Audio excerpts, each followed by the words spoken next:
Hello, my name's Taylor, and I'm someone human. Started thinking about tattooing when I was pretty young. My grandfather was a biker.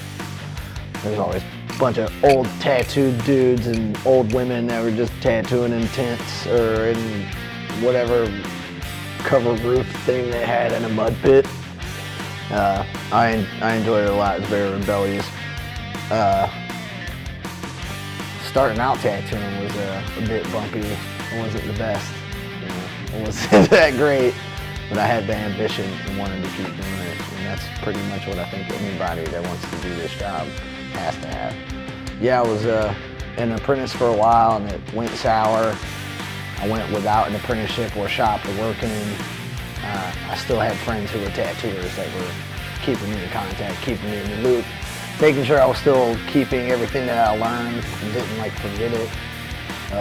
I was working at a social club, restaurant, downtown bar, and I was into another apprenticeship at Southside Custom Tattoos with Chase Nolan.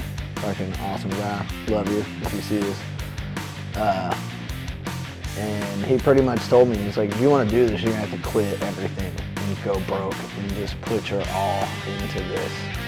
And my girlfriend at the time, which is still now my fiance, soon to be wife, told me I could quit my job and, work my ass off to get it. And that day I walked into my job and said, I'm not going to be here tonight. I quit. I'm going to go be a tattooer.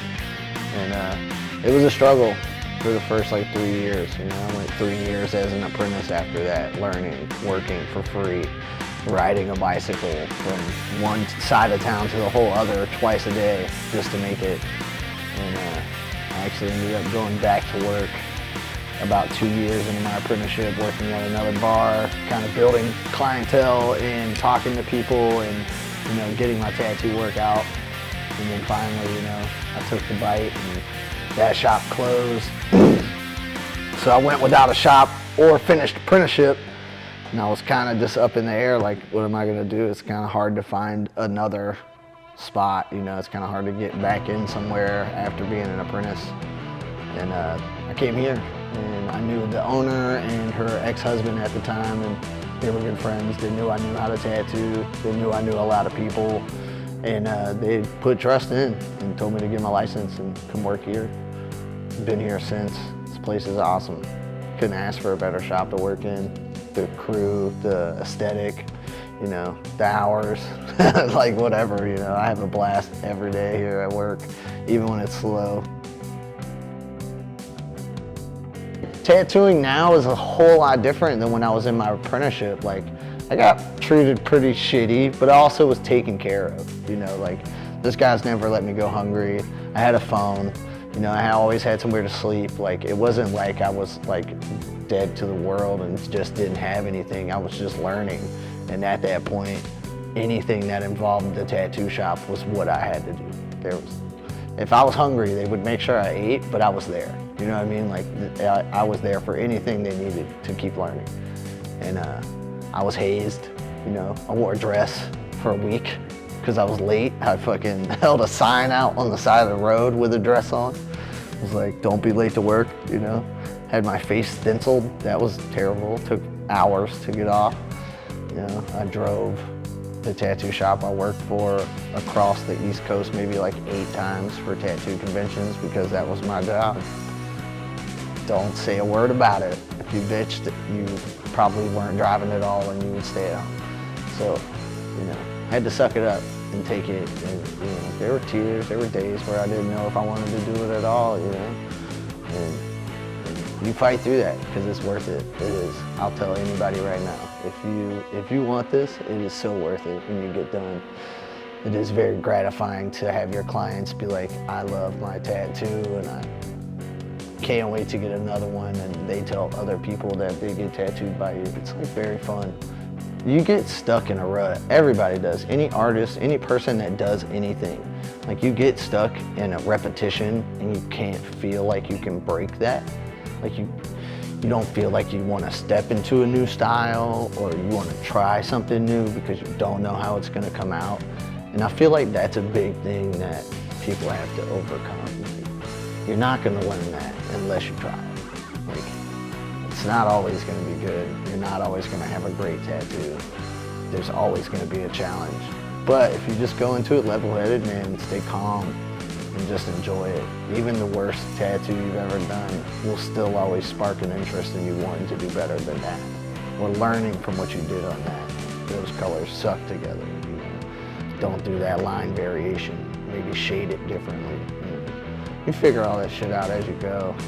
It's been a long time of doing this, and now it's like fun, and I chill, and I enjoy every day, and I do all kinds of different styles of tattoos that I never thought I would do when I first started doing. I wanted to do traditional tattoos, gold, all color, everything, just like, that's it, that's all I wanted. Now it's like, I like traditional, I like neo-traditional, I like Japanese, I like patchwork, I like stipple, you know, it's like, you find a lot of different things, and you've learned a lot of different things. Like, I've learned, you know, patterns, I've learned meaning behind certain things from certain cultures. It's not as underground as it used to be, and it's not as like, you know, Billy Badass business anymore. Like, there is customer service. That does matter, you know. You do want to save your money, which I'm terrible at, but you know, so we're working on it. We're working on it. I'm not dying. I'm not, like, I have, you know, I'm taken care of, but I could be better.